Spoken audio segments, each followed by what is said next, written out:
Hello, everybody, and welcome to today's YouTube interview or conversation. Today, I'm going to have a conversation with Andrea. She is another life coach. She does mindset coaching, and we want to talk a little bit about self-acceptance, but also insecurities and shadow work, like a little bit of everything, but very interesting topics today. So if you're new to my channel, my name is Melanie Josephine and I do dating and relationship life coaching. And yeah, I'm gonna give over to Andrea so that she can introduce herself. Hello, it's a pleasure for me to be here today. It's not like I did this before, so I'm a little bit nervous, but I am passionate about the topic we are discussing today. I think self-acceptance, it is so big for me because I have struggled with, and it's not something I have overcome completely, but I feel I have got some tools that can get me through it. And I just want to share this with you. Yes, that's amazing. And that's absolutely fine that you're new to this, don't worry about it. Yeah, you sent me a couple of questions that I thought were actually very interesting. And so a couple of the things that you said was, how do we get to know ourselves and how do we become aware of what is holding us back? I have a couple of thoughts about this, but I'd be really curious first what you think. We become aware of what is holding us back by really observing ourselves and becoming the observer of our ego, and how do we manifest in our daily lives, and where do we tend to shrink, in what situations are we closing ourselves, and where do we feel safe and we are able to expand and to show who we really are without any filter, or without pretending to be someone that's acceptable, or someone that's tolerated by the people around us. It's important to understand that we get the idea of who we are in our early childhood, when we learn from our parents and caregivers who we are, and they give us direction on what behavior is acceptable and what behaviors are not acceptable. So they mold us in a way that we carry these behaviors throughout our adult life as well, if we are not interfering with them. With the process of it. I could imagine that maybe some people who are watching, I mean, we all have some things where we want to proceed in life, and usually it's good to set just one goal at a time. I think that looking back on my journey back in the day, and this is also why I became a dating coach, because I used to struggle so much in my relationships. But I think there are other areas of my life where I still have to do this work. And the only thing that I could think back of how I worked through this was that I kept asking myself, what's really going on, what is the blockage, what's in the way, and I just didn't stop asking until I had the answer. So I'm wondering, now that I have different goals, whether I should take the same approach, or if there are other things that you can think of that one can do to figure out one's blockages.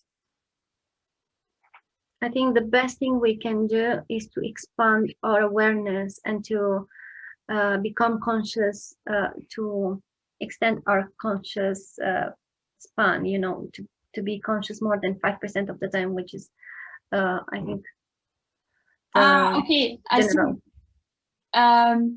Are you talking about the conscious and subconscious mind? Yes,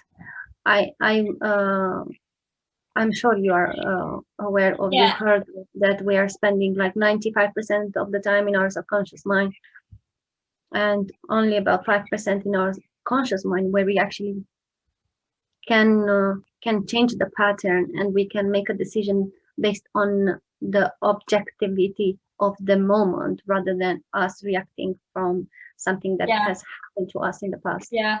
But you said expand that. Is it actually possible to expand the 5%?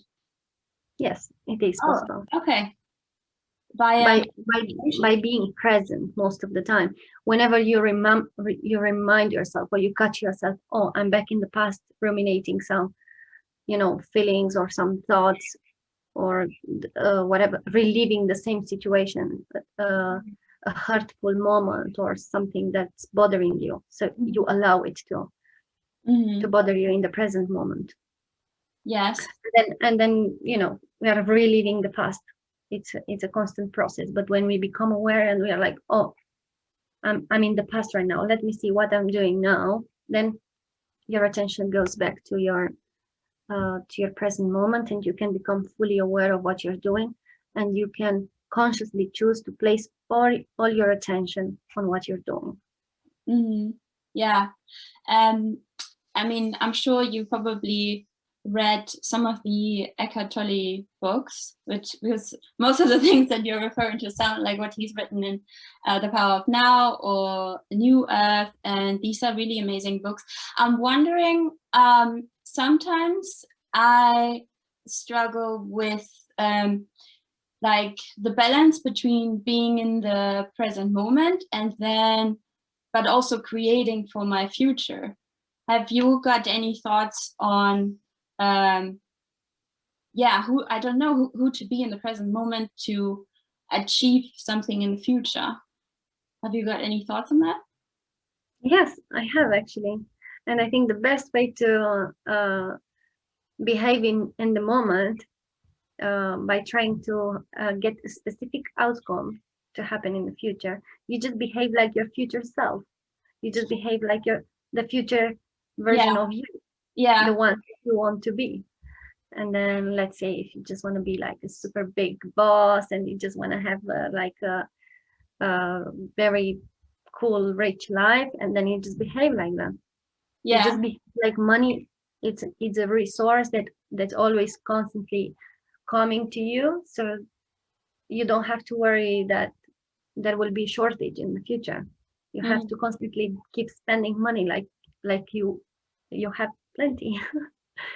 Yeah, I would say that I did that when I attracted my partner. I would always visualize us as if we were already together. But I think that the other example that you just brought up, I think that probably a lot of people struggle with that, and I don't think that I fully understand this yet.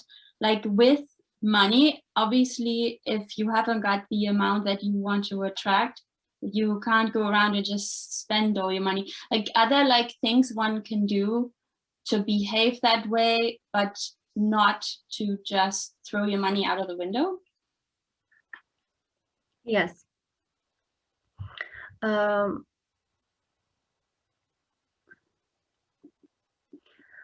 It's important to understand what is our emotional attachment around money. Yeah. Because if we keep looking, at our bank statement, and we are like, oh, there's 100 or 1,000 left, and like I need to be very careful or whatever. It's all about trusting yourself that you are going to have your back. You are going to make the money. You are going to. You are capable you are self-reliant. You rely on yourself that when the time comes, and when the balance, let's say, reaches zero, you will be able to outsource money. So the lack of self-trust is what promotes this type of behavior, like, oh my god, how am I going to stretch this money for the rest of the month, or how am I going to do this? Like, the constant worry about money is not what's happening to us in the present moment, is what happened to our parents, and how they used to talk about money. So now, never mind how much money we have in our bank account, we are still going to be worried not to spend, or this is too expensive, or it's not necessary. You just say you don't want things because you're not willing to spend money on it. And these theories don't come from our conscious mind, because consciously we know that we can make money. We know that we are fit and able, and in this age it's just so easy to make money. It is easy to make money. I mean, if you really set your mind to it, I think you can start a business very quickly and with almost nothing, and you can make money if you're willing to put the energy and the time in it. But it is the lack of self-trust plus the subconscious programming that is built in our childhood. I'm curious because when we first talked about this live stream, it's not a live stream actually, this interview or this chat, you said you wanted to talk about self-acceptance. I'm wondering, how did self-acceptance change you?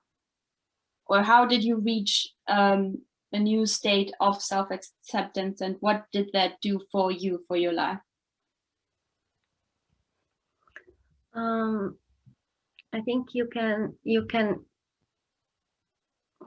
for that. I feel like I need to give a little bit of background. Yeah, sure. To answer this question. So for me personally, it meant so much to be able to accept all my past and all my childhood experiences and the way we lived. We were very poor financially.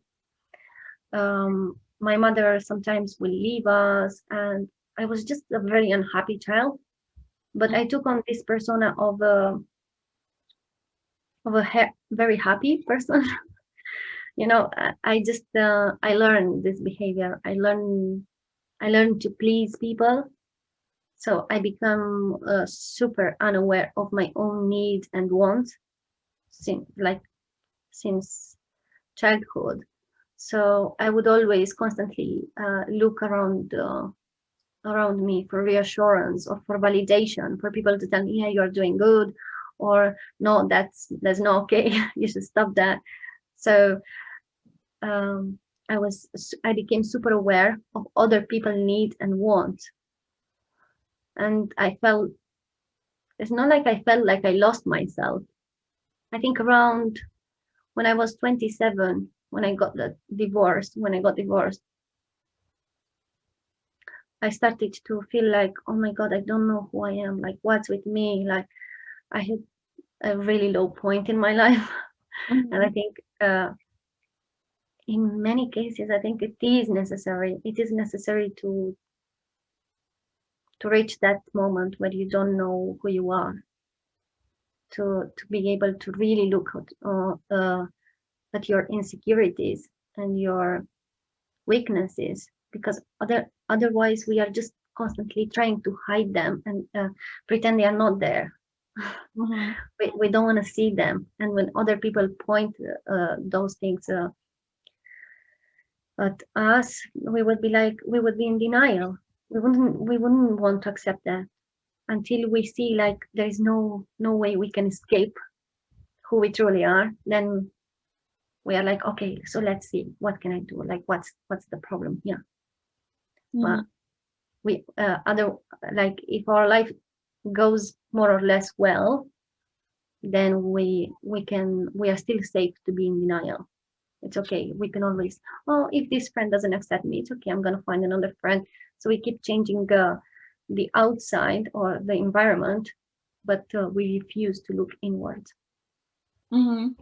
So would you say your divorce was like a wake-up call to look inside of what really was going on? I saw myself in a very unhappy moment in my life, and I didn't know. I said, how all the decision I made this far took led to this point. Yeah. So I started blaming myself, and that worked for a little bit, because I'm like, oh, I put myself in. Um, I was kind of in a victim mindset where life happened to me, and these were the circumstances. How could I have done better with my life situation, and how my childhood was, and I didn't really have a good example of uh, what a good woman should behave like, or what is possible for me even. But I can say that throughout my life, since I was in my 20s, I always had a vision of me like being an independent woman, strong, outsourcing my own income, and just be self-reliant.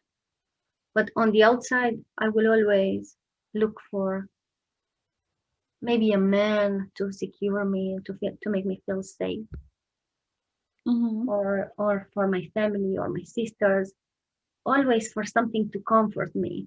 Never willing to face my weaknesses, let alone take responsibility for them, and try to work on improving this. Okay, so that's very interesting. So you already had that vision, but you weren't on it, like you weren't what's the word, going after what you really wanted at first. So what you say, at this turning point, you then change things around and were finally going after what your vision already was a long time ago? Yes, I think you said it perfectly. Except for the fact that it was more like my inner wisdom. I don't want to freak the people watching this out, but I felt like this was my intuition telling me like, oh, Andrea, you're doing this wrong. So like the universe kept slapping me always, like, not this way, not this way, not this way, not this way, until you reach a point where maybe not everything is perfect outside yourself, like in the environment where you live or your life circumstances, but internally you feel at peace with who you are. And I think this is the most amazing thing, because now you become self-reliant. So even though you know all your insecurities, because you took the time to get to know yourself, not to know yourself, to know the story you tell yourself about yourself. If that makes sense. Yes, but I think it would be interesting to know what you did at that point when you.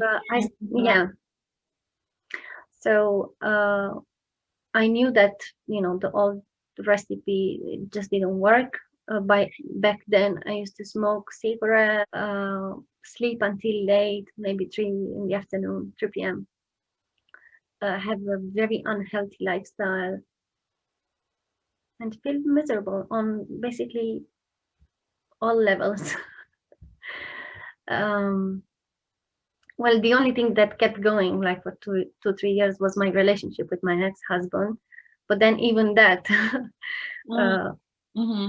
even the marriage ended, and so I was like, okay, there is no hope. What can I like? I couldn't outsource my happiness anymore, or at least the idea of happiness. So then I said, okay, something needs to change.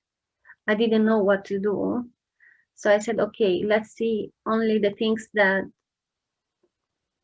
to be honest, I follow this girl on Instagram. Her name is the holistic psychologist. I know her. Yeah. Really? I mean, from YouTube. Yeah. Really? Yeah, I watched a couple of interviews with her. Yeah. I think she is amazing, and this happened, like, she had such a small following on Instagram when I started following her. I think she had like 20K or something, and now she has like 3.8 millions. Like, I could not believe it. How?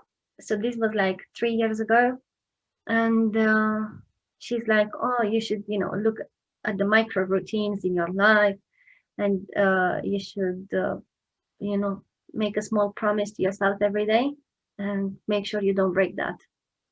What, she was just posting on Instagram, or you messaged her on Instagram? I used to message her back then. She used to reply, but now okay. I see. Okay. So she said you have to look at the micro. What did she say? Micro routines. Okay. Like, what exactly does that mean? Sorry.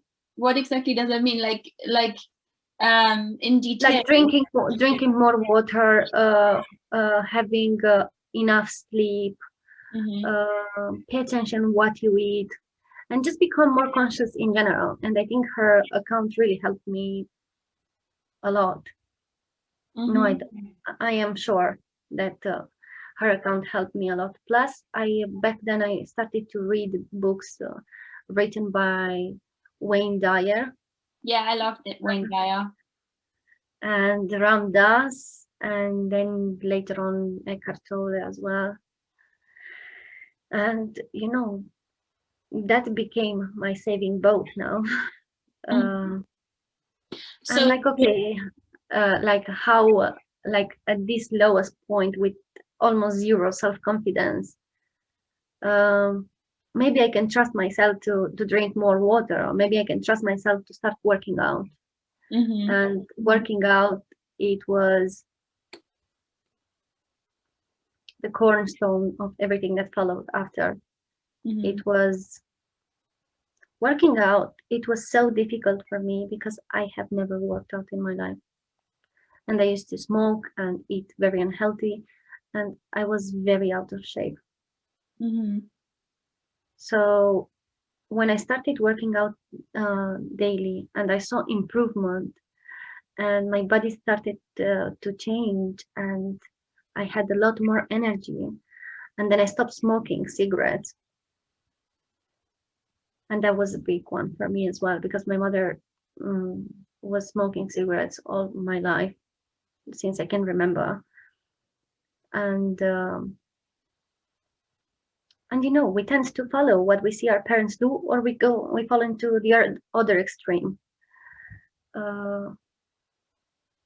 So I started to build up confidence by acknowledging, like, okay, this is not okay, this is not okay, this is not okay. Like, nothing goes well in my life right now. Like, let's face it, like, I should stop pretending. So I deleted my social media, because I kept like, I was still having this tendency to pretend like I'm happy following the trends, and it was just not the case. This is really interesting, because I know you teach a lot that, like, the outside is, like, the inside state is so much more important than the outside state, or what's going on. And if you really work on your mindset, then it's not so important what's going on the outside. But when you are on a really low point, then maybe it makes sense to change something on the outside in your actions, and then work on your mindset. That's what it sounds like what you did. You started on the outside, and then almost like you worked yourself to the inside, because you could see that changes were possible. To be honest, I started somewhere where I knew I wouldn't let myself down. Okay. So I think it's very important for everyone listening, if they are like at such a low level of confidence in their lives, they should start with something so small that they would know for sure that they would follow through. So, like, a very small piece of improvement that is consistent and it happens every day. Mm-hmm. It's just for them to build that confidence, for them to have to look back and to have evidence next time when they say I'm going to do this. Now they have evidence. Then when they say that they are going to do it, they do it. Mm-hmm. Makes sense? Yes. Yes. So this is what I did. I said, okay, no matter what, I will always work out every day. And so I did for 6 months every day. It was so crazy. I wanna go back to the self-acceptance part. I think it's very interesting to know, would you say that only when you accepted your past as it was were you able to then move on, or did you do something like rewriting your story, looking at your life in a different way? No, I didn't. I think genuine self-acceptance comes from objectively looking at yourself, acknowledging your weaknesses, know that they are there, and know that it's okay for them to be there. It's okay to feel insecure about something. It's okay to feel scared about something. It's okay because you are more than your weaknesses. As well, you are more than your strengths. You are the one who possesses those qualities. You are not those qualities. Mm-hmm. Yeah. So now you know that you can transcend those. And plus, when it comes to self-acceptance and weaknesses, especially, I think it's important to know where did it started? Where did it started? And let's say I used to feel ashamed.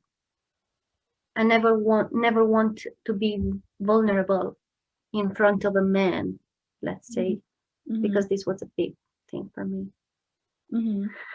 Like I didn't want to depend on my partners financially because I didn't want them to have any power over me.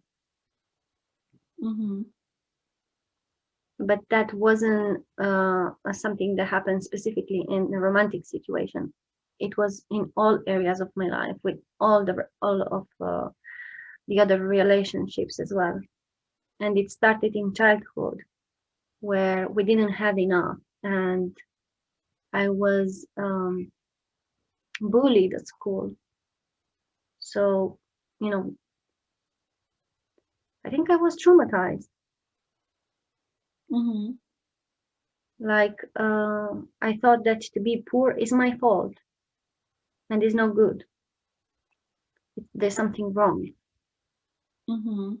So from there, it all started, the scarcity mindset. And that was like a big thing for me. So all my life, I didn't want to accept that. I didn't want to accept, and I didn't want to accept that I felt that way. I was trying to pretend that I was okay. So then what happened when you accepted that?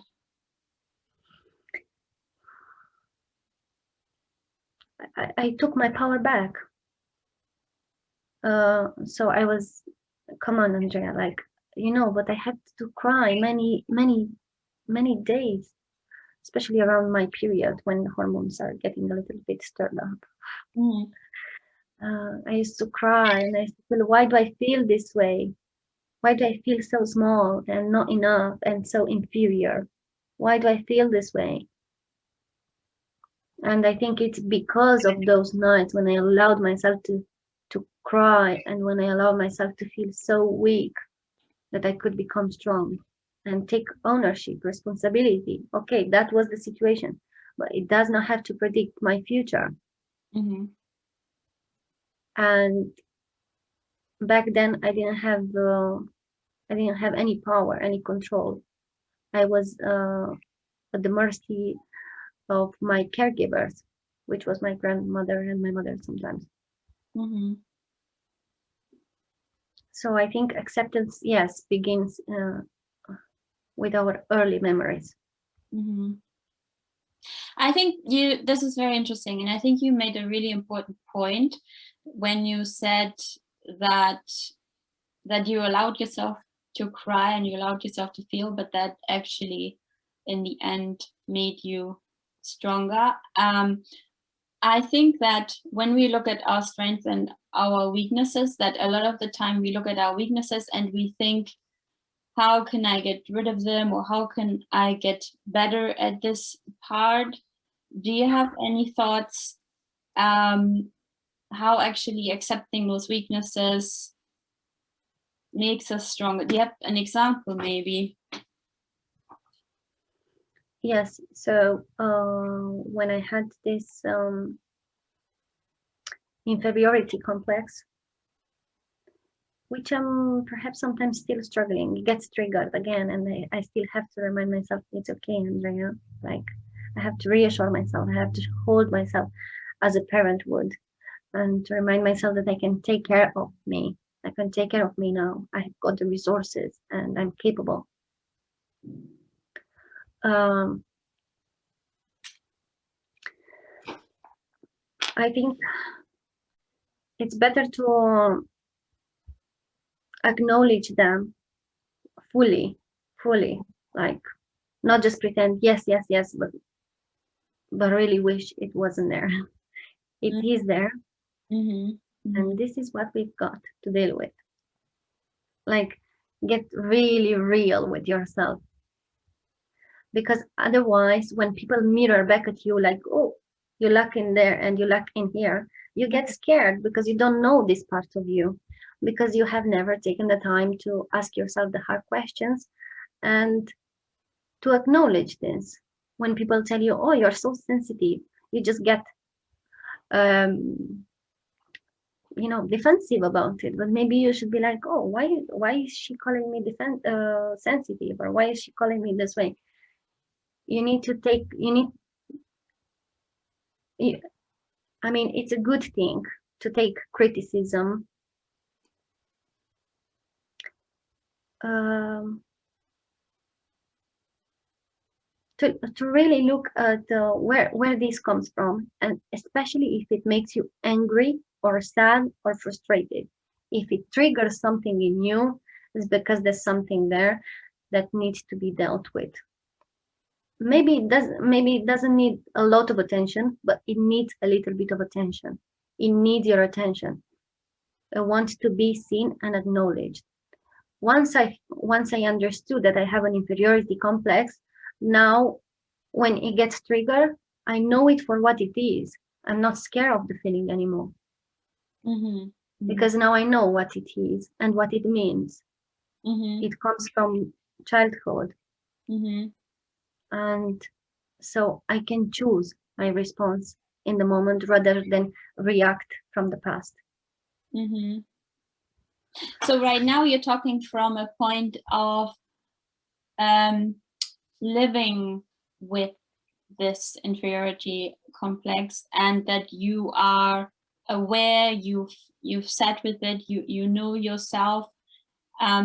This is obviously a different approach to what someone else may have thought, well, how can I not have that anymore? That is maybe also a form of not accepting. I think that is not full acceptance, because if you wish it wasn't there, you didn't acknowledge it. You cannot change something that you didn't accept fully. Yeah. You cannot stop drinking alcohol if you didn't accept that you're an alcoholic. If you keep saying I don't have a problem, then I don't have a problem with alcohol, so I can sip here and there. But if you do have a problem, then you say, okay, I have a problem, so I can't do this. Why? Because I lose control. Yeah, that's a very good example. And would you say, I'm just thinking that I think it also has so much to do with self-love, to love yourself with your weaknesses and not just with your strengths and trying to cover up your weaknesses. Yes, but the self, the path to self-love, it's a slow process. Mm-hmm. So it is important for whoever is listening not to get discouraged, because they will have setbacks and sometimes they will find themselves entangled in the same difficult feelings. And ultimately what they have to do is just to be there for themselves and don't run away from the feeling, and hold the feeling, because the feeling will go away and they will be braver because they were able to stay in it rather than try to escape it. What I used to do immediately after I got divorced, I used to drink lots of alcohol, so to numb my pain and to run away from my feelings. Mm-hmm. And this is something that I have the tendency to go to. So whenever I feel overwhelmed by my feelings, I still feel the pull to, oh, maybe I should just get a glass of wine. Let me go and grab a bottle of wine. It's something I still feel the urge to do. Mm-hmm. And sometimes it happens. I'm going and I grab a bottle of wine and I drink and I numb my pain, and then I forgive myself for that. And while I do it, I said, it's okay, Andrea, you can have it. It's okay. Maybe this is what you need right now. So it's very important to be with yourself along the way rather than behave mindlessly, Mm-hmm. just sleepwalk through life. If you are present there and you see yourself doing it, at least you see yourself doing it. It doesn't happen without your awareness. Yeah, yeah. What I learned in the coaching program that I participated in last year was that if you have like certain situations that really you like, they always come back, the same situations that you struggle with, that you, rather than saying, oh, why does this happen to me, or I'm so annoyed, or just to say to yourself that here we are, like, I already expected this moment would come and I already have a plan. Now, then you can either follow through with that plan, or you do what you just said. You have a hiccup and you forgive yourself for that and you move on. You don't allow yourself to stay stuck in that situation. But I think it's actually, it's helped me in some situations that I used to struggle with, to, in a moment where I wasn't struggling with this, to think about, okay, when that moment comes around, because I know it's going to come around again, what do I actually want to do? And then really be in that moment and think of that, and maybe even practice some things that I want to think or do in that moment. And that has really helped me. I want to talk a little bit about shadow work before we finish off this interview, because I think it's such an important topic and interesting topic. And yeah, maybe you have something you want to share. How does shadow work come in from what you've already told us? The concept of shadow work, it comes from, you may know, psychologist Carl Jung. He said that because many behaviors are stored, many behaviors we expose throughout the day are stored in our subconscious mind. We want to become aware of what are these negative thoughts, feelings, And behaviors, where do they come from? They come from our subconscious mind. So we want to become aware where they come from and where they started. Why do we feel this way? When did we start this process too?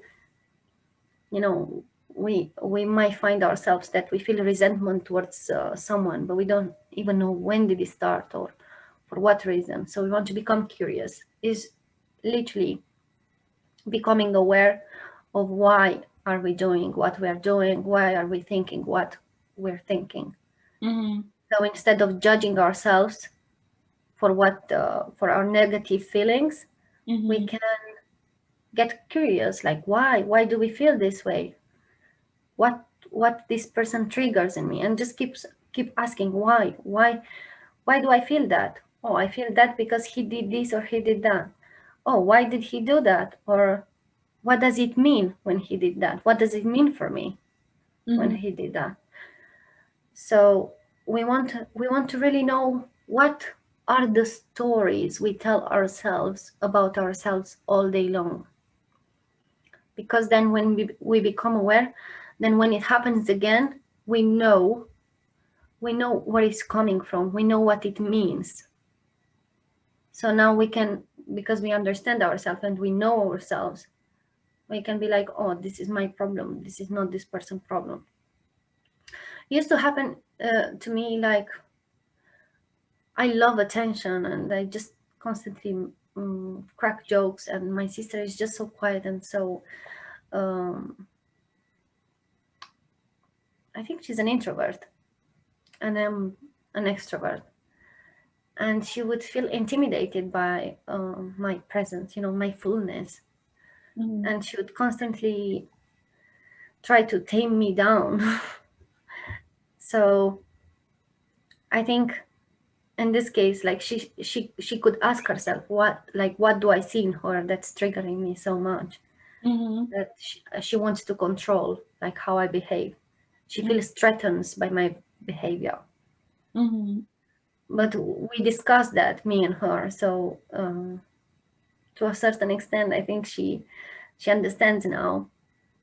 Imagine if she wouldn't be watching this video and she'd be like, why are you talking about me? It just occurred to me, this example. I think she could really work on herself, and she could find out if she maybe wanted more attention for herself, and she just doesn't believe she deserves it, or what she sees. Because we get triggered all day long by other people. So we want to inquire back to the root cause of the trigger, so we know where it comes from. But there's a lot that we can do on our own if we are really honest and we are willing to get real with who we are. And you see, many people... I think when you work with a therapist or a coach or both, it's very important that you take your sessions seriously, but also the work that you do outside of those sessions, because obviously a big part of the work actually happens outside of those sessions. And because in 1 hour you can't, and it's a work that we talked about before, the awareness, the really looking at what's triggering you, or what do you notice going about your day, all of that. It's a combination of it. I totally agree with you, Melanie. And actually, I want to add something here. I think it's very important to acknowledge that the work, or what we do with ourselves, the self-improvement journey, it doesn't have to be difficult. It doesn't have to be a struggle. It doesn't have to be tough. It can be easy and smooth by just being compassionate with ourselves and constantly forgiving ourselves for our mistakes, and remind ourselves that we are just human and we make mistakes and it's okay. The aim is not to stop making mistakes or to never fail again or to become perfect. The aim is to find the right balance it's good to get yourself in shape and to start eating healthy and to take care of your mind, soul, and body. I think it's great, but it should not be a condition for your love and compassion. Yeah. I think this is an amazing last sentence, like how you summarized all of this. This is really amazing. Did you want to add anything else before we finish the conversation? It's been a pleasure. I felt so good. And I want to encourage everyone who's on a journey of self-discovery and self-acceptance to really be patient, because there will come one day when they will be like, you know what, never mind with all my weaknesses, or never mind how many flaws I have. I still can love myself and love this body and love this mind. And if God or the universe decided that it's time for me to be born and to have a life on earth, I may as well want to enjoy it and give myself the permission to have fun. Mm-hmm. That's really beautiful, very beautiful words.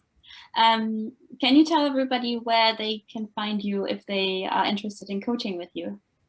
Yes, I think that's great. So they can email me at Andreea Rus 2017 @gmail.com.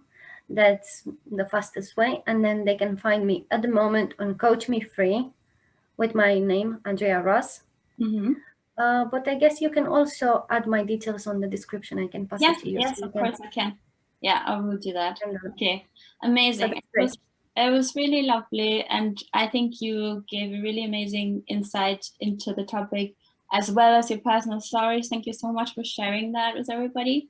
And yeah, maybe I'll see you again sometime. Yes, Okay. Maybe we should. All right. Have a lovely day. Bye. Bye. Thank you. Thank you.